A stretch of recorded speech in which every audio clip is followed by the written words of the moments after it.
pueda impactar, pueda transformar y pueda reformar todo lo que no esté alineado con el diseño divino. Esto es muy importante, lo entendamos.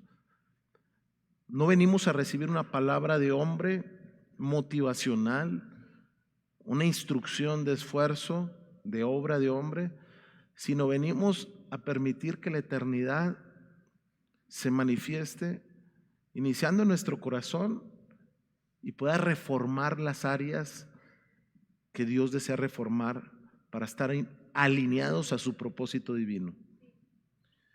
El apóstol Pablo describió de manera muy sabia la oportunidad tan importante que tenemos los seres humanos para poder abrir esa ventana que nos permite la entrada de espacios divinos, que es la eternidad. El apóstol Pablo en 1 Corintios, y vamos a iniciar poniendo los pasajes. Yo no tengo una edición como quisiera tener, pero le voy a pedir a los que están poniendo los pasajes, me ayuden. Con puros pasajes tengo, no pasa. Lo más importante es recibir la palabra. Ya posteriormente podremos editar algunos mensajes, algunos pensamientos, que es importante. Déjeme decirle que en lo personal me gusta capturar pensamientos que responsabilizan al hombre y excluyen a Dios, en un aspecto de que no todo podemos esperar porque Dios ya hizo todo. Él consumó la obra perfecta. Y me encanta capturar pensamientos que hacen responsable al hombre y exculpan a Dios. Porque estamos en una posición donde tú y yo tenemos que tomar responsabilidades. La obra ha sido consumada. Y es tan sencillo, pero tan importante, tomar decisiones de eternidad, aún en esta tierra, para que la obra de Dios, de Jesucristo en nosotros, pueda ser cumplida ante la voluntad y el corazón de Dios. Y el apóstol Pablo dijo en 1 Corintios 2:9, cosas que ojo no vio ni oído yo, ni han subido en corazón de hombre, son las que Dios ha preparado para los que le aman. Dios prepara cosas, pero esas cosas están excluidas de aquellos que no le aman. Esto es muy fuerte y muy interesante porque Dios prepara cosas para aquellos que están dispuestos, y los dispuestos son aquellos que han permitido que la eternidad se entronice en su corazón. No la religión, sino la eternidad de Dios. Y en esa disposición se gesta el amor de Dios. Y al gestarse el amor de Dios tenemos la capacidad de conectarnos con el Todopoderoso. Y esa conexión más importante es nuestro amor hacia Él, porque Él nos amó primero. Y cuando tenemos la capacidad de amarlo a Él, Él nos dice, hijo, hija, hay cosas que ojo no vio, que no han subido a corazón de hombre, ni oído ha oído, pero yo las he preparado para ti. Por ello es imprescindible, familia, desarrollar tú y yo un nivel de expectativa ante cada palabra que nos es impartida, como lo es en esta mañana. Usted tiene que tener una expectativa de que una palabra de Dios sea impartida a su vida. ¿Por qué? Porque Dios la ha preparado para usted que le ama. Entonces, si Dios preparó algo, es importante que usted esté impactante, que usted esté a la expectativa para recibir esa palabra. No es cualquier palabra, porque no cualquier ojo, no cualquier oído la puede recibir. Y cada palabra impartida de parte de Dios conlleva un ruego. El apóstol Pablo rogaba ante el Padre en 1 Corintios capítulo 1, versículo 10, él declaraba: os ruego pues, hermanos, por el nombre, no por agradarme, os ruego por el nombre de nuestro Señor Jesucristo, que habléis todos una misma cosa y que no haya entre vosotros divisiones, sino que estéis perfectamente unidos en una misma mente y en un mismo parecer. Os ruego pues, hermanos, y os ruego en el nombre del Señor Jesucristo, que hablemos una misma cosa, que estemos perfectamente unidos en una misma mente y en un mismo parecer. El apóstol Pablo lo que nos estaba dejando es la sincronización en el uno, que es Jesucristo. El cuerpo de Cristo es el gran diseño de Dios sobre la tierra, y una de las cosas tan interesantes que podemos alcanzar a entender y a discernir es la manera en cómo Jesús, no solo el apóstol Pablo, sino Jesús oraba al Padre para que todos aquellos que abrieron su corazón a un espacio de la eternidad podamos ser uno en Él. En el libro de Juan, capítulo 17, versículo 21, es una de las oraciones más importantes, más poderosas que pudiésemos haber escuchado de Jesucristo en el espacio terrenal. Él decía, Juan 17, 21, para que todos sean uno como tú, oh Padre, en mí y yo en ti, que también ellos sean uno en nosotros. Que todos sean uno como tú, oh Padre, en mí y yo en ti. Que también ellos sean uno en nosotros, para que el mundo crea que tú me enviaste. Ver esta expresión en nuestros días, familia, no depende ni de actividades, no depende de organizaciones, no depende de eventos, no depende de fiestas, no depende de convivios, aunque son importantes. Pero la expresión que hace Jesucristo, la petición en ruego que hace Jesucristo al Padre, es precisamente la realidad del uno que depende solo y únicamente de la vida del Evangelio, no de actividad, sino de la vida del Evangelio. Es decir, que cada corazón sea conducido a la verdad. Yo le voy a pedir que abra sus oídos, porque cada palabra que Dios pone en mi corazón para expresarle esta mañana trae un propósito de poder realinear, reformar, transformar en la expectativa del Padre lo que Él tiene para su iglesia. De otra manera, la iglesia terminará en la banalidad de sus decisiones sin cumplir la expectativa eterna. El problema es que no tengamos la capacidad de cumplir esa expectativa de Jesucristo. ¿De qué? De ser uno, de sincronizarnos con el uno. Y la expectativa es que todos seamos canalizados, conducidos a la verdad del Evangelio. Y la manera de ser conducidos es concluir que el amor de Cristo nos conduce a ti y a mí para entender que si uno murió, luego todos murieron.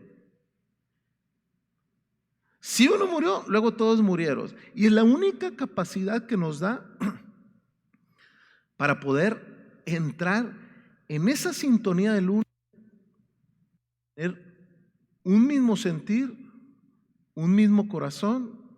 Y necesito unas pilas para mi micrófono.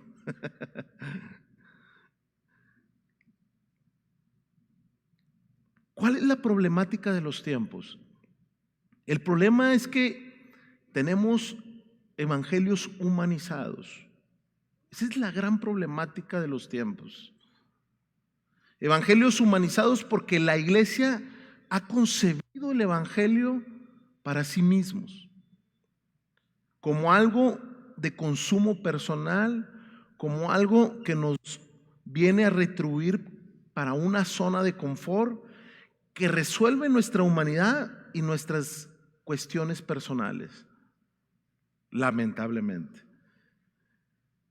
Pero cuando vamos al libro de los Romanos, capítulo 11, versículo 36, el apóstol Pablo dejaba pensamientos eternos que son posibles de capturar en la sabiduría, en el espíritu, no en el hombre, sino en la sabiduría del espíritu, para entender que Dios no tiene una expectativa ensimismada en el hombre, sino tiene una expectativa de que el hombre comprenda que hay algo que tiene que morir en nosotros para poder cumplir la expectativa por la cual Jesucristo llegó a esta tierra y dio su vida para ti y para mí. Porque de Él, versículo 36, Romanos 11, porque de Él y por Él y para Él son todas las cosas.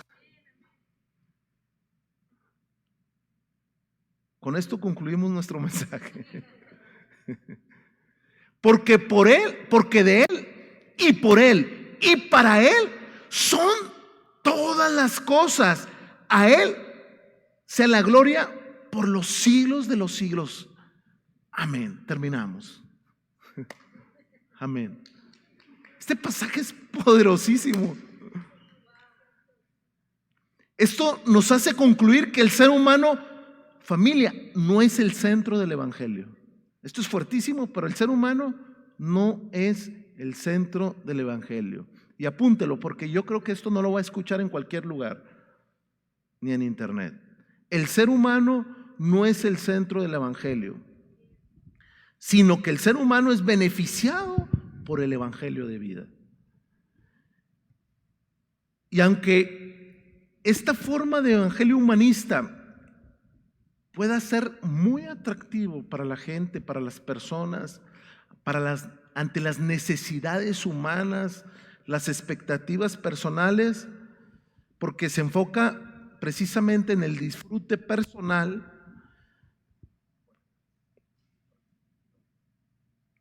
No, déjamelo, no. ¿Estamos bien? El verdadero evangelio de Jesucristo no tiene como centro el ser humano, punto. Esa es la realidad eterna y es la verdad que nos confluye a ti y a mí si queremos verdaderamente ser uno en Él y en el Padre. Es decir, es por Cristo y para Cristo. Es por Cristo y para Cristo.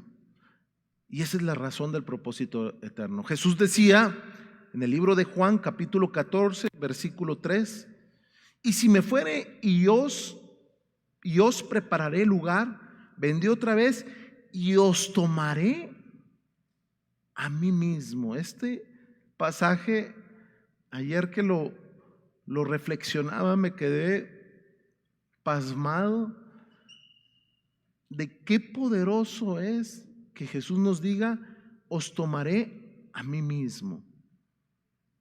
La razón de Jesucristo al cumplir el mandato eterno de dar su vida por nosotros,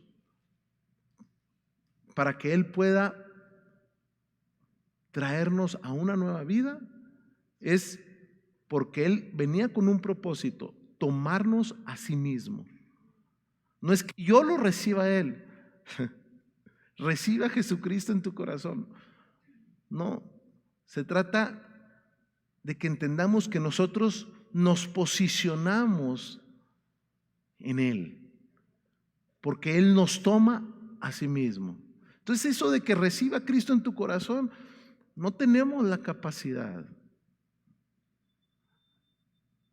sino que Él nos toma a sí mismo cuando aceptamos su señorío, cuando aceptamos el cumplimiento de su salvación. Y esto es poderoso porque nos resume el todo de la vida eterna. Nos resume el todo del por qué tú y yo estamos en este lugar. No para pasarla bonito, no para entonizar algunos cantos y alabanzas, sino para entender que los tiempos que estamos viviendo se nos están yendo, porque tú y yo estamos posicionados en un tiempo, aunque tenemos un alcance eterno, pero los días se nos van acabando en la tierra. Y la pregunta es, ¿de qué manera estamos cumpliendo el objetivo eterno de ser uno en Él? De ser uno en Él. Segundo tras segundo perdemos oportunidades. Y la conclusión del Padre es que mi iglesia no podrá ser iglesia hasta que no sea o no tenga la humildad de que Jesucristo pueda tomarlos a sí mismo. Pero para que Jesucristo te tome a sí mismo, Jesús te dice, tú tienes que morir a tú mismo, para que yo te tome a mí mismo. Y Jesús decía, ¿por qué? Porque yo soy la vid. Sencillamente, Juan capítulo 15, versículo 1, yo soy la vid. Y yo soy la vid verdadera. Y mi Padre es el labrador. Aquí hay un punto muy importante. Y no me refiero a un punto textual, sino me refiero a un punto explícitamente hablando, el punto. Dice, mi Padre es el labrador y yo soy la vid. Punto. La pregunta es,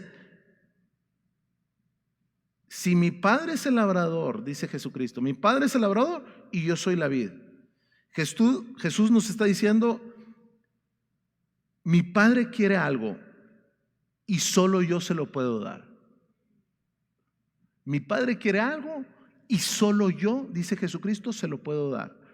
Entonces, entender este concepto, entender esta verdad eterna, no solo un texto, una verdad eterna, familia, comprenderla nos soluciona la vida a ti y a mí.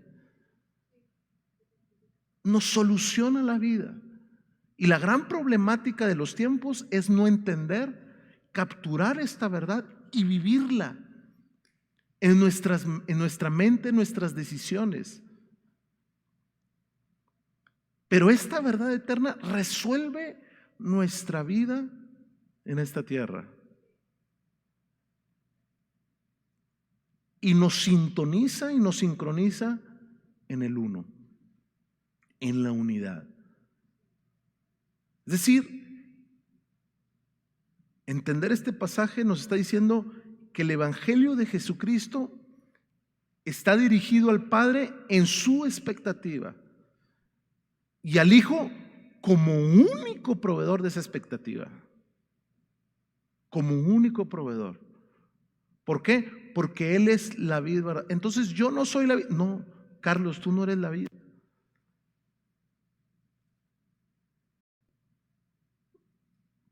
Carlos, tú no eres la vid. Tú puedes llegar a ser un pámpano, pero si no tienes vid que da vida, y si no hay un labrador, que el labrador y la vid uno son, tú pampanito, pampanito tienes que entender, pampanita, que si no mueres y permites que seas a Él mismo, no va a haber vida y mucho menos va a haber fruto. Esa es la razón de la crisis de los tiempos, por qué la iglesia no manifiesta lo que ya debiera estar manifestando. Y vivimos una encrucijada en cuatro paredes, distorsionando los objetivos del Padre con tal de tener nuestras propias expectativas para cumplir una actividad tan pequeña que se llama congregacional. Cuando la expectativa del Padre es manifestar vida. porque ese es el evangelio eterno.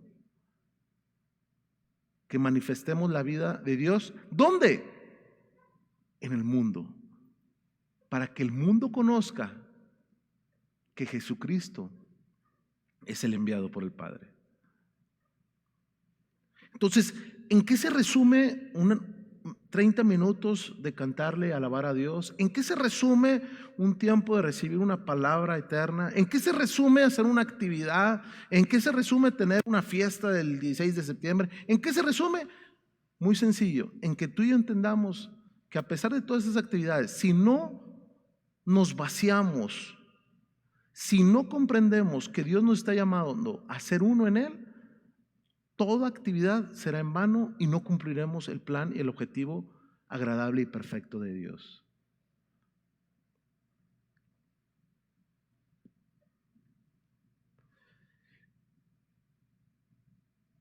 Amén. Es fuerte esta palabra, familia. Claro que sí es fuerte, sí es fuerte. Pero vengo a expresarles la realidad eterna. No a conmover emociones ni corazones, no a satisfacer deseos personales limitados o ensimismados, porque el evangelio de Dios trasciende. El evangelio no es que nosotros invitamos al Señor a habitar en nuestra vida, sino que Él nos invita a ser participantes de su vida eterna por su misericordia, por su amor, para que podamos manifestar su esencia en la tierra. Eso es el evangelio. No es un mensaje, no son 4 o 5 palabras, no son 4 leyes, no es otra cosa más que el evangelio eterno es comprender que por Él, que de Él, por Él y para Él son todas las cosas.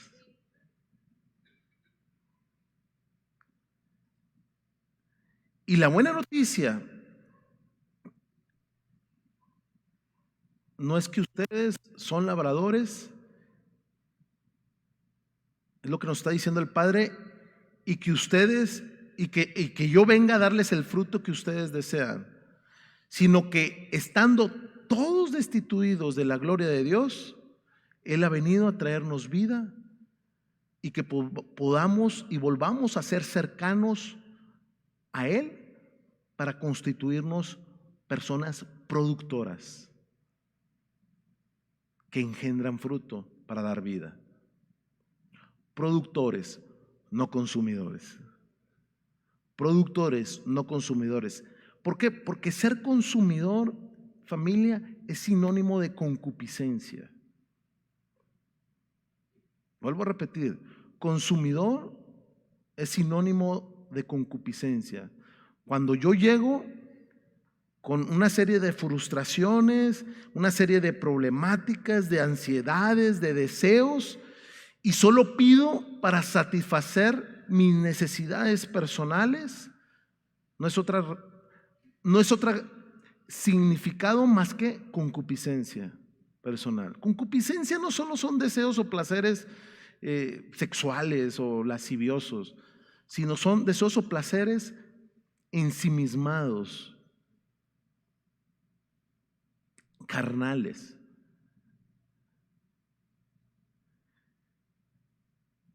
Cuando realmente la vida de un productor, de una persona conectada a la vid, es una vida de una persona que gesta fruto. Y el fruto del Espíritu, ese fruto que se gesta a través de nosotros, no es un fruto de alguien esforzándose para ser mejor. Es alguien dando una naturaleza para proveer algo poderoso, que es la manifestación del Hijo a través de nuestra vida. Entonces, el gran propósito de Dios, su evangelio, no es otra cosa más que alcanzar la mayor medida de la expresión de Cristo en la tierra. No es para llevarnos bien, familia, eso va de la mano, nos vamos a llevar bien. No busco ser perfecto, porque ya soy perfecto, así lo dice la palabra, pero dentro de mis debilidades, mi perfección está matándolas cada día. Mi realidad carnal, mi vida almática, va muriendo para que el perfecto, que es mi espíritu y que ya mora en mí, vaya alcanzando la estatura de manifestación a través de mi vida.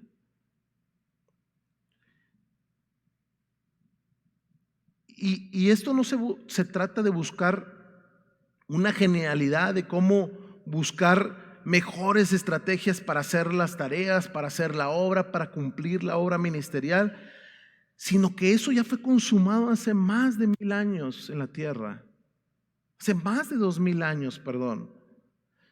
Y eso se ha expresado como una realidad de vida. Mire lo que dice el libro de Efesios capítulo 2, versículo 1 al 3. Efesios 2, versículo 1 al 3. Y Él os dio vida a vosotros, versículo 1 de Efesios 2.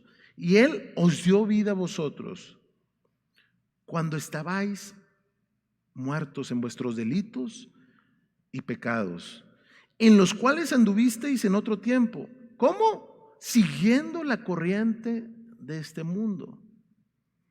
Siguiendo la corriente de este mundo. Siguiendo la corriente de este mundo. Conforme al príncipe de la potestad del aire, el espíritu que ahora opera en los hijos de desobediencia, entre los cuales también todos nosotros vivimos en otro tiempo, en los deseos de ¿qué?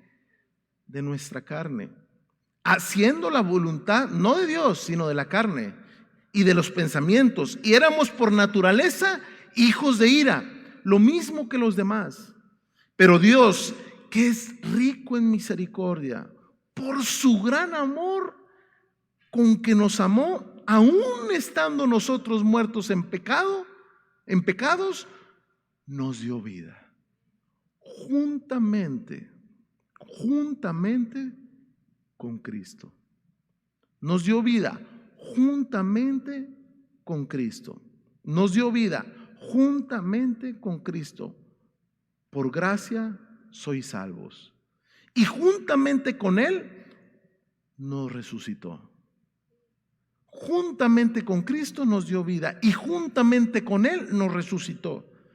Y asimismo nos hizo sentar juntamente con Cristo en lugares celestiales con Cristo Jesús, para mostrar en los siglos venideros las abundantes riquezas de su gracia en su bondad para con nosotros en Cristo Jesús. Porque Él os dio vida a vosotros.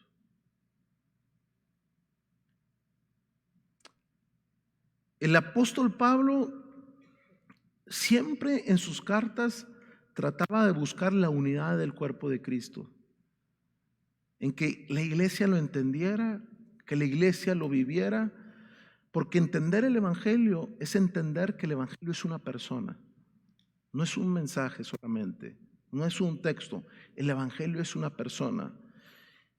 Esa es la buena noticia, familia, que es una persona, y esa persona es Jesucristo.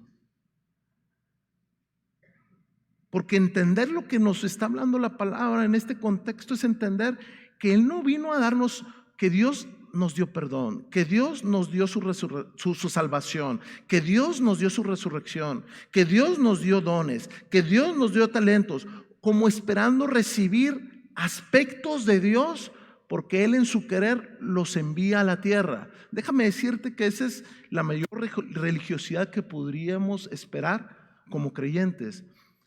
Dios no nos dio ni salvación, ni perdón, ni resurrección. Dios nos dio una vida que es Jesucristo. Y Jesucristo lleva salvación, lleva perdón, lleva resurrección, lleva dones, porque es su vida la que se manifiesta. ¿Me estoy explicando?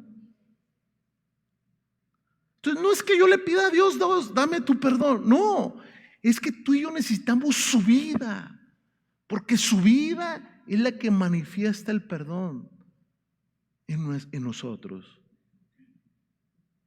No es que yo necesito un don, sino que el ungido manifiesta el don a través de nosotros.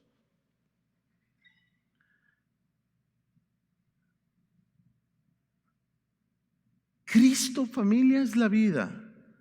Y la vida la ha dado a vosotros. Nos ha abierto la puerta para que tú y yo tengamos la capacidad de poder crecer en el Espíritu y poder abundar en las riquezas de su gloria y tener la capacidad de manifestarlo a través de los frutos del Espíritu para constituirnos productores en una sociedad necesitada de los productos eternos. Porque de otra manera nuestra sociedad irá de calamidad en calamidad, viviendo el círculo humano en el que nos destruimos unos a otros sin avanzar en sabiduría, en expectativa eterna. Necesitamos su vida, su persona, su mente, su corazón. Es decir, ser uno en Él. Como lo he dicho antes, fusionarnos a Él, donde yo ya no sé dónde empiezo y dónde termino, porque yo soy en Él y Él en mí. Y juntos en el Padre. Es una vida manifestada en nosotros, en nuestro interior, donde entendemos que como hijos ya no somos hijos de ira, ya no seguimos la corriente del mundo. Entender esto es entender la expectativa de Jesucristo cuando Él lo rogaba al Padre.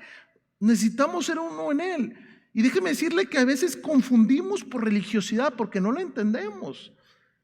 No lo entendemos. Y a veces vamos a rogar y vamos a orar por el mundo. Déjame decirte que el mayor ejemplo de ruego en Jesús, acompáñeme rápido a Juan 17. El mayor ejemplo de Jesús, Mateo 26.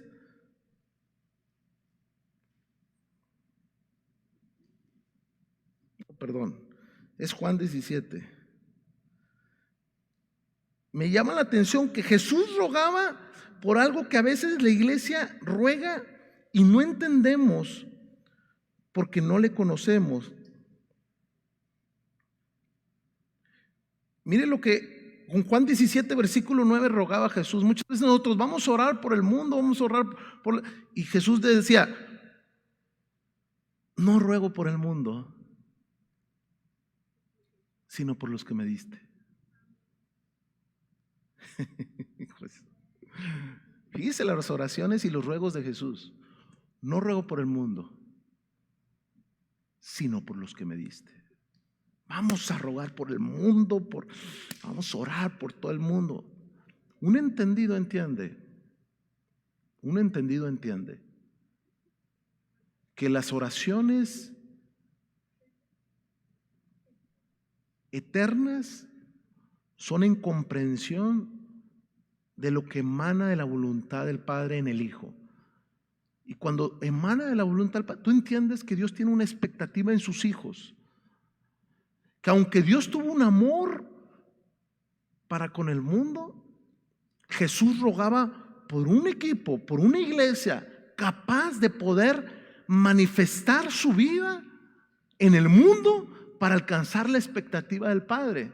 Pero Jesús oraba y rogaba por los que me diste, y yo ruego por ellos. Por eso cuando vemos los ejemplos de Jesús y cuando vemos un Juan 6:66, le decía: ya no me quieren seguir, pues váyanse, que les vaya bien. Pero ¿cómo Jesús decía eso? Váyanse, que les vaya bien.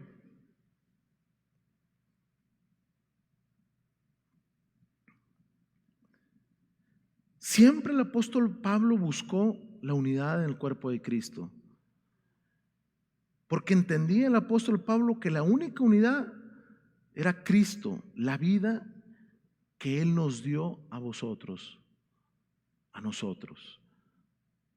Pero vivir esta vida exige un estándar, exige algo de nosotros. ¿Qué exige de nosotros? Mire lo que dice Lucas capítulo 2 versículo 52. Lucas 2 versículo 52. Y Jesús crecía en sabiduría y en estatura y en gracia para con Dios y los hombres. Es decir, dos palabras vinculadas en este texto, en este mensaje, donde nos da a entender que en este mensaje hay un crecimiento y hay una vinculación corporativa.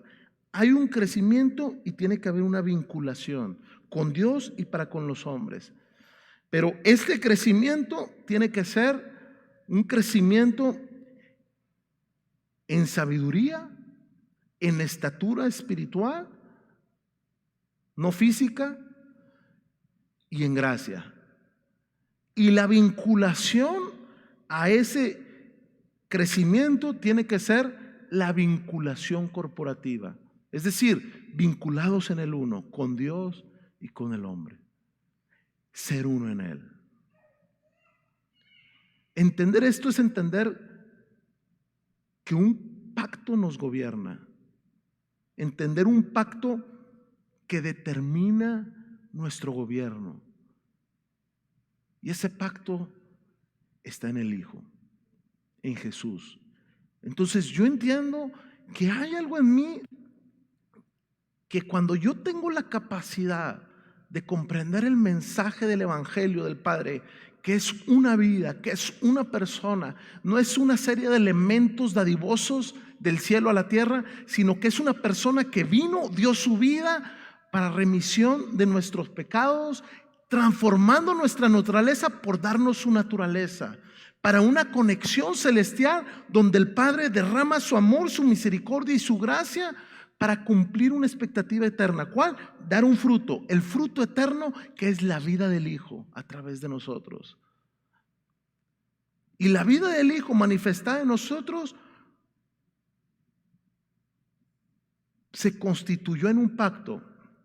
Y en un pacto se dispuso ese pacto no solo para solucionar nuestro trágico problema pasado en nuestras vidas, sino para solucionar y darnos cuenta que hay una naturaleza que está expectativa a manifestarse sobre la tierra y está diseñada para trabajar y producir el evento más importante que pueda manifestarse en estos tiempos. ¿Cuál es? Que Dios vuelva a ser el protagonista en esta tierra, porque no lo es aún. Yo me pregunto, si Dios es el protagonista en tu vida, en tu casa, en tu familia,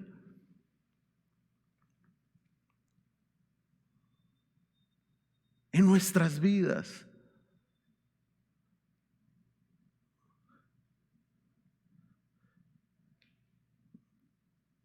Dios tiene un deseo a través de su evangelio, y es un evangelio de vida, de vida. Entonces, ¿cuál es el vínculo por el que estamos unidos, familia, tú y yo? ¿Yo y mi casa? ¿Cuál es el vínculo que nos une para ser uno solo, uno mismo en Él? ¿Venir al mismo edificio todos los domingos? ¿Compartir los mismos deseos de irle al mismo equipo? ¿Cuál es nuestro vínculo? ¿Tener la misma profesión? ¿Tener la misma expectativa de vestimenta de moda? ¿Que nos gusten las mismas canciones? ¿Cuál es ese vínculo que nos une a ti y a mí? Mire lo que dice Lucas capítulo 11, versículo 27. Lucas 11, 27, 28, 27.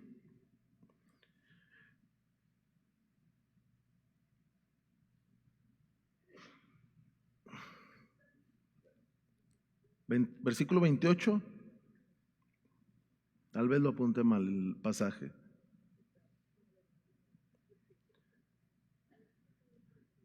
Tal vez puse pasaje erróneo, pero dice el pasaje: Jesús dijo: todo el que hace la voluntad de mi Padre, ese es mi hermano. Entonces, ¿cuál es el verdadero y único vínculo por el cual estamos unidos en la familia de Dios? Su voluntad. Su voluntad. Entonces, la expectativa como iglesia, familia, amados, es entender y comprender que tú y yo tenemos que identificarnos con un vínculo. Y ese vínculo era el ruego precisamente del apóstol Pablo, cuando decía: os ruego que tengan un mismo deseo, un mismo sentir, que tengan un mismo parecer, que tengan una misma mente.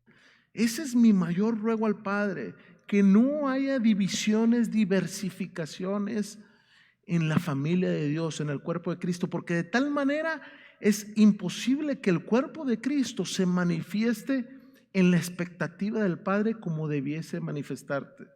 Si no, estaremos lanzando mensajes limitados a través de vidas que entienden, que comprenden, pero que no hay un cuerpo que pueda manifestarse en la unidad de Cristo para que la expectativa del Padre se cumpla sobre nuestro círculo social, sobre nuestra influencia social.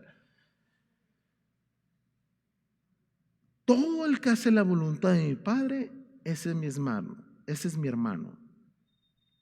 Entonces, eso me hace entender que no necesariamente mis hermanos me tengan que agradar en todo. Por supuesto que no. Por supuesto que no. Pero sí tiene que haber en nosotros un mismo vínculo en el amor, en el espíritu, por la voluntad de Dios. Y ese vínculo me conmina, me responsabiliza a que lo que haya para manifestar el evangelio de Dios, la vida de Cristo, se cumpla al pie de la letra. No poniendo tropiezos para que el evangelio no sea manifestado, sino que para que se cumpla el evangelio tiene que haber un vínculo que nos une. No me interesa tu forma de vestir, no me interesa qué equipo le va, no me interesa tu tipo de comida. Ese no es mi problema. No me interesa si no comemos juntos todos los domingos. Pero cuando tú y yo estamos conectados en un mismo vínculo espiritual, hay una misma expectativa y nos esforzamos para que la manifestación del evangelio de Dios se haga sobre la tierra. Un hombre maduro lo entendía. Pablo lo entendía. Cuando vamos a la carta de los Filipenses, en el capítulo 1, vemos donde un Pablo manifiesta su corazón, manifiesta la madurez en su vida, que relata la vida como hombre, pero como entendido en una madurez espiritual, que ha decidido vivir no para su propia expectativa personal, sino para la voluntad del Padre, porque él se constituye en el Espíritu uno en él. Y el apóstol Pablo se enfocaba en el progreso del evangelio. Miren lo que dice Filipenses 1. Él decía en Filipenses 1, déjenme lo leo desde inicialmente. Dice en el versículo 3: doy gracias a mi Dios siempre que me acuerdo de vosotros. Siempre que me acuerdo de vosotros le doy gracias a mi Dios. Siempre en todas mis oraciones rogando con gozo por todos vosotros. ¿Por vuestra qué?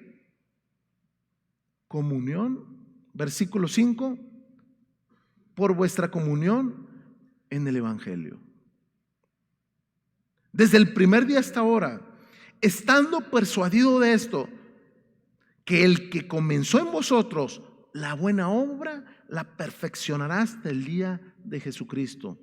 Versículo 12, quiero que sepáis, hermanos, que las cosas que me han sucedido, todo lo que me ha pasado, ha redundado más bien para un progreso, no mío, progreso del evangelio.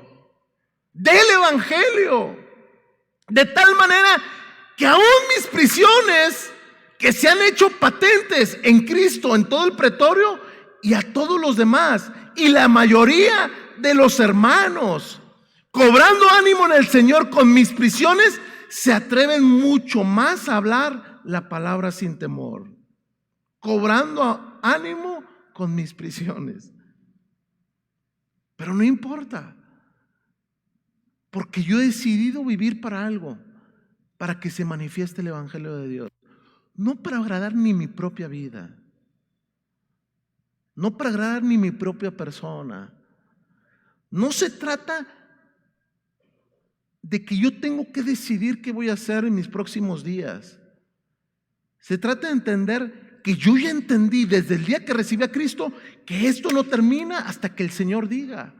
Y mi decisión fue tomada desde el día que Él entró a mi vida y yo morí a mí mismo. Y yo no voy a terminar la obra hasta que el Señor cierre mis ojos y termine el último aliento terrenal.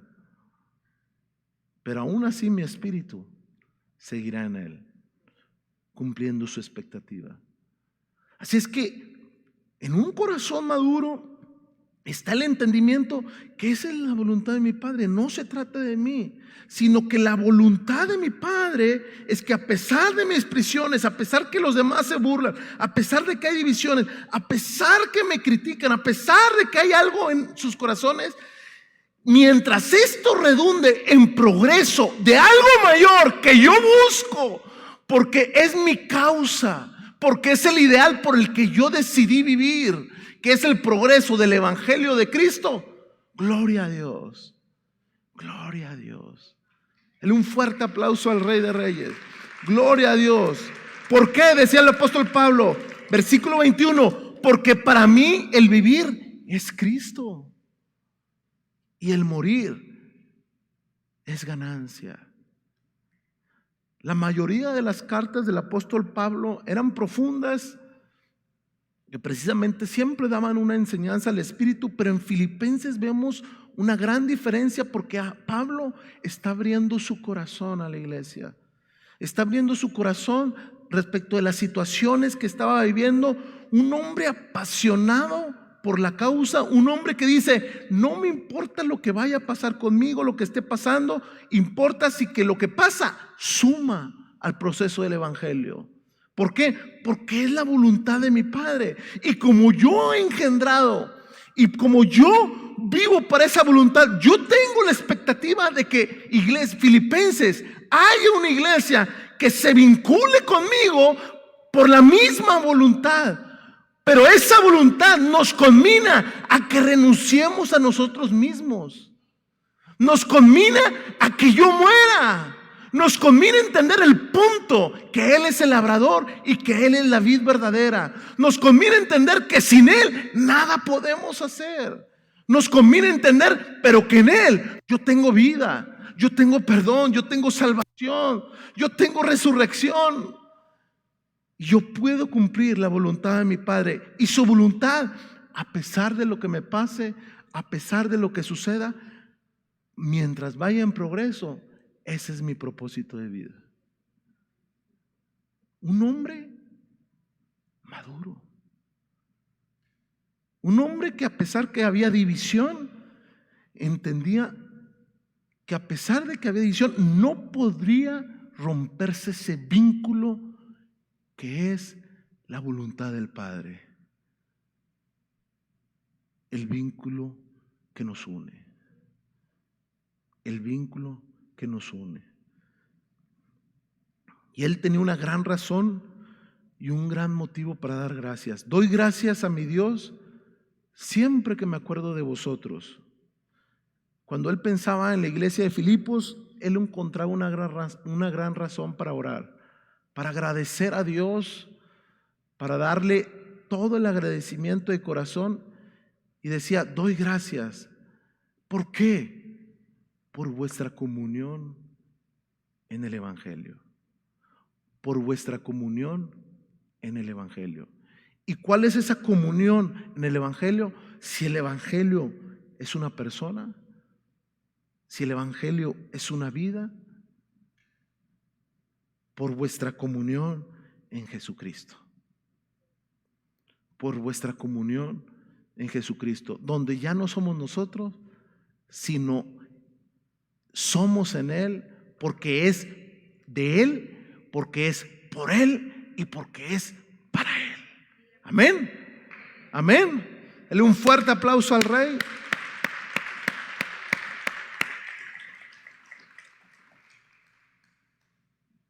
Vuestra comunión. Si es que entender esto es entender que nuestra comunión no está basada en gustos, familia. No está basada en deseos, está basada en una revelación que es el Evangelio. Nuestra común unión es una revelación eterna, Es una vida en nosotros que mientras tú y yo no tengamos la capacidad de vivificar esa vida eterna, tú y yo no tendremos la capacidad de tener una comunión. No existirá. Seguiremos viviendo círculos, seguiremos viviendo reuniones tras reuniones sin tener ejemplificada la vida de Cristo en nuestros corazones para poder manifestarse. No se edifica en gustos. Es que vamos a hacer esto porque a Carlos le gusta. Es que vamos a hacer esto porque a mi hermanito le gusta. Es que vamos a hacer esto porque a él le gusta que esté así. No se edifica en gustos. No, familia.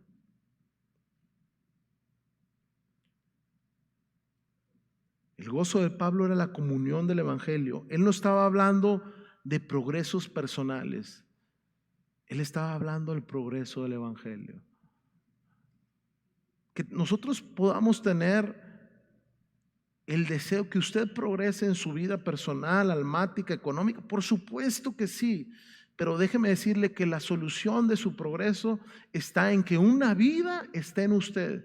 Que esa es la vida que le va a dar la dirección correcta, le va a dar el progreso correcto, y que todo lo que pise la planta de su pie va a ser en progreso en todas las áreas de su vida. Entonces yo estoy empecinado no como Juan Carlos, yo estoy empecinado, estoy deseoso, estoy orando y estoy rogando para que usted y yo continuemos, nos entronicemos en esa comunión del evangelio, para que en esa comunión del evangelio usted sea prosperado, no como expectativa, sino para progreso del evangelio, que es Cristo en nosotros, y que el mundo conozca que Él es la vida, que Él es la vid verdadera.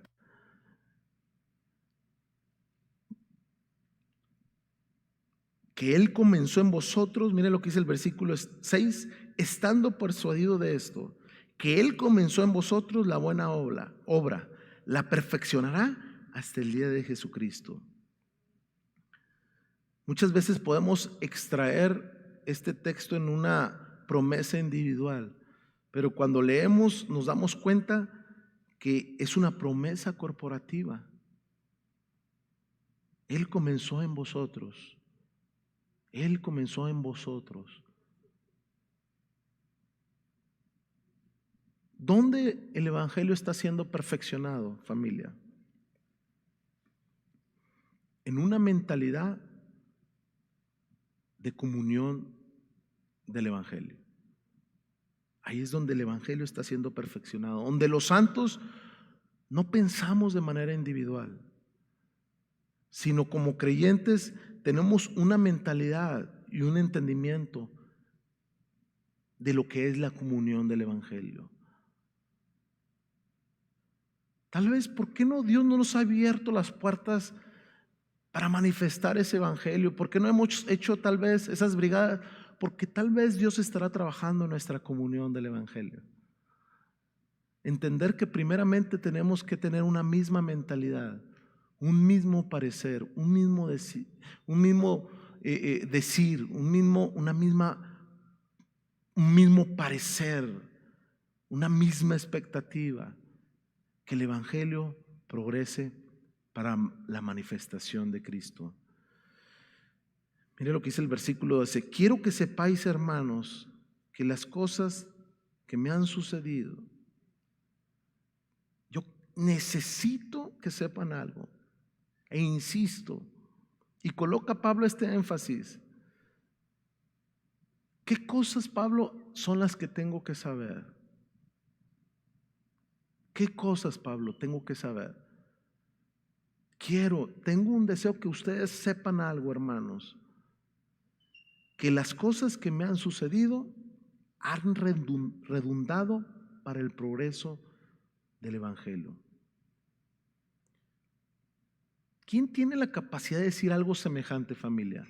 Alguien que está pasando por un momento de persecución, un momento de cautiverio, en prisión, que está siendo torturado, que está privado de su libertad. ¿Quién tiene la capacidad de expresar ese tipo de pensamientos? Alguien que juzga la vida no desde su justicia propia. Escúcheme muy bien. Alguien que juzga la vida y lo que sucede no desde su justicia propia, sino desde su pasión por el Evangelio, que es Cristo. Yo no juzgo desde mi justicia propia, sino que juzgo porque no entendéis que hay algo que tiene que progresar en nosotros y que si debiese unirnos, debe ser la voluntad del Padre para que progrese el Evangelio de Cristo. Desde ahí juzgo, sin exaltar lo que yo he padecido, sino que entendamos que hay algo que tiene que ser manifestado a pesar de nuestra propia prisión, de nuestro propio dolor. El Evangelio, para ir cerrando, es la buena noticia de todo aquello que Dios ha hecho en Cristo. Y alcanzar, familia, este entendimiento, créanme que debemos de tomarlo con profunda seriedad, porque es una causa a la que usted y yo, si estamos en este lugar, nos hemos entregado. Es una causa que no termina un domingo, es una causa por la cual usted y yo estamos dando la vida, y aún la vida de nuestros propios hijos. Un Abraham lo entendía. Dios mismo es el ejemplo más grande de entregar la vida de un hijo por una causa.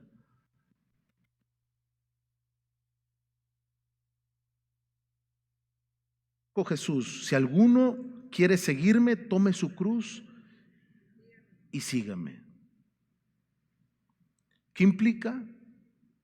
Implica abrazar una causa. Tome su cruz y sígame implica abrazar una causa, implica abandonar nuestra propia vida, nuestros propios deseos. Créame que esto es mi pasión. Hay cosas que me gustan, pero hay cosas que me apasionan.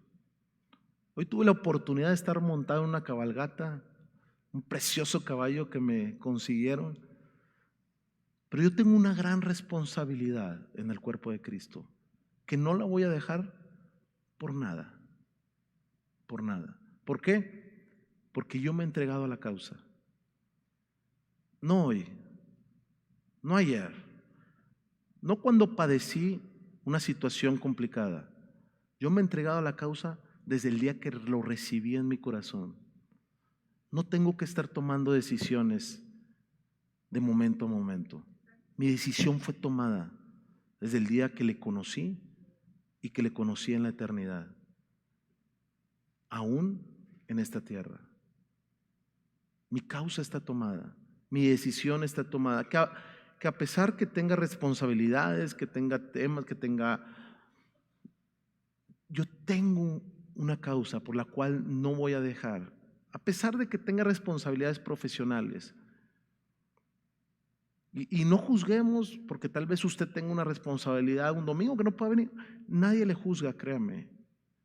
Y si le juzga, pues ya entenderemos y creceremos en el espíritu para entender que una ausencia de un día no puede prejuzgar su vida espiritual.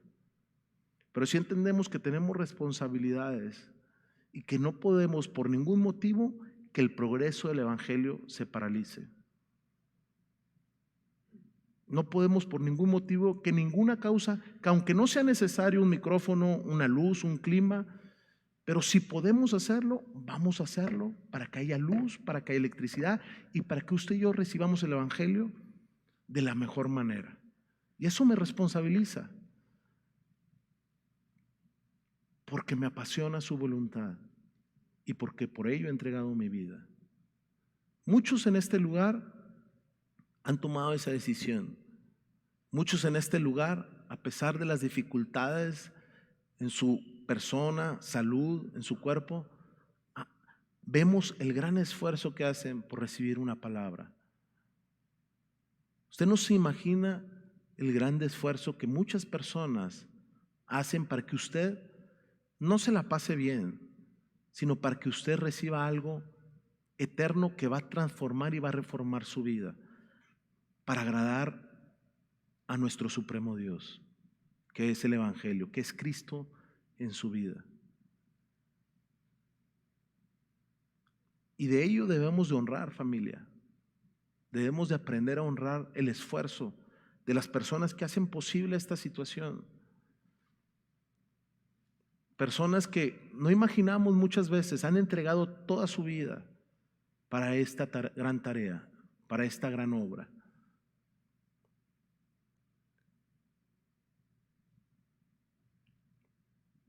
Con Cristo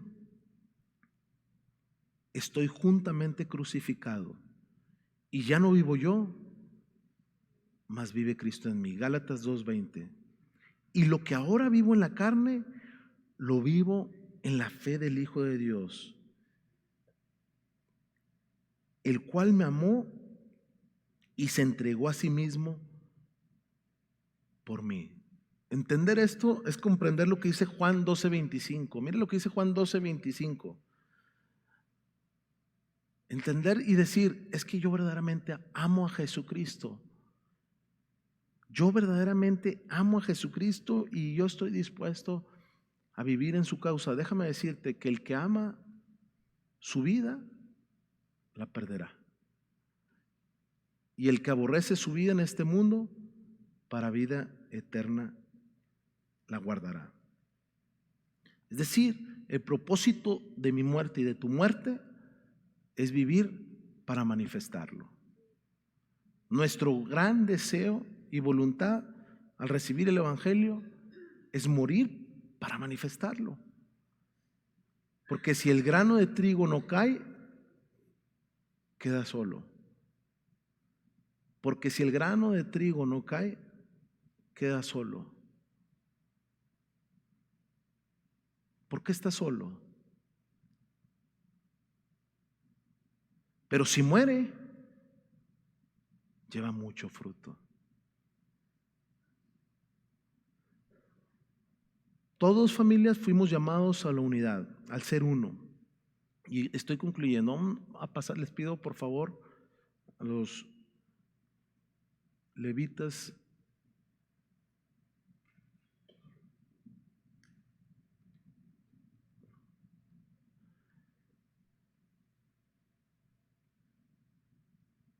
Cuando llegamos al Señor, cuando usted llegó al Señor, cuando recibió a Cristo, éramos muchos.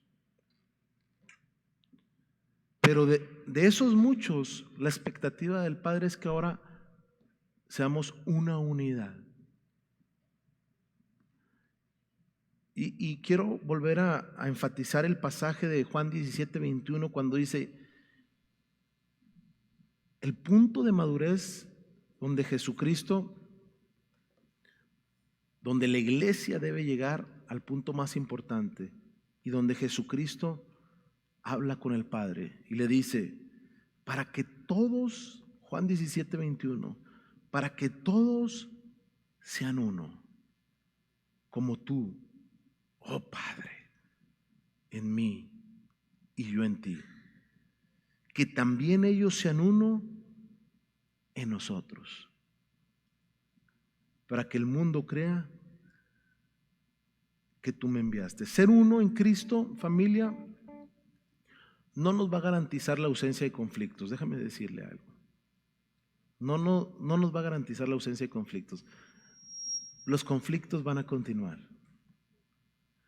Sino por el contrario, nos va a exponer o expondrá todas aquellas distorsiones que se encuentren en nuestro camino, en ánimo de llegar a la unidad. Yo escribía estas letras que pasaré a mencionar, y créame que no las escribía en la carne, las escribía en el Espíritu. Sonará modesto, pero no hay modestia aparte en esta expresión. Estaba en el Espíritu y lo escribí en el Espíritu. Y el Padre ponía estas palabras en mi boca. Estamos ante un tiempo de confrontaciones. Escúcheme muy bien. Estamos ante un tiempo de confrontaciones, motivadas por el calibre de las correcciones que demanda la revelación de la persona de Cristo.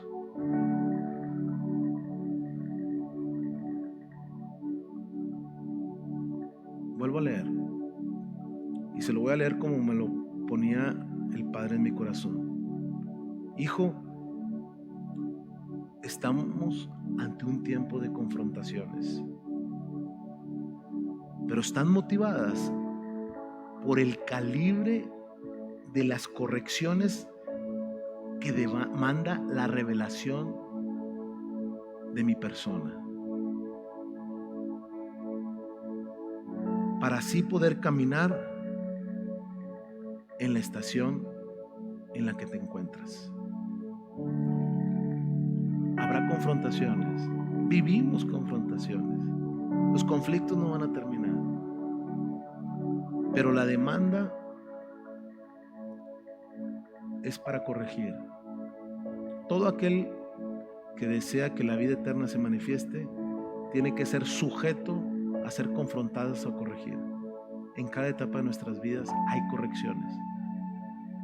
Que esta etapa, familia, de corrección no nos deje como el trigo que no cae, sino permitamos que muera, para que la semilla que deba de manifestarse sea manifestada a través de nosotros. Amén. Cierre sus ojos un momento, por favor. Padre, te damos gracias por este tiempo. Te doy gracias por este espacio de tu palabra, de tu mensaje. Yo te doy tantas gracias, amado Padre, por hablarme, por permitir que esta palabra pueda ser expresada a tu cuerpo, a tu familia, a tu iglesia. Gracias por permitirme el honor de compartir a tu casa, papá. Tú eres el gran protagonista. Tú eres la esencia de vida. Haznos entender y comprender, no en un esfuerzo mental, sino en una comprensión espiritual, a través de un corazón limpio, que tú eres la vida, que todo es de ti, por ti y para ti, Jesucristo. Enséñanos a amarnos como tú nos has amado, y enséñanos a manifestar tu vida como el diseño de tu obra divina ha sido expuesto y sellado para el fin de los siglos. A ti te damos la gloria y la honra en el nombre poderoso de Cristo Jesús. Amén. Amén. Denle un fuerte aplauso al Rey.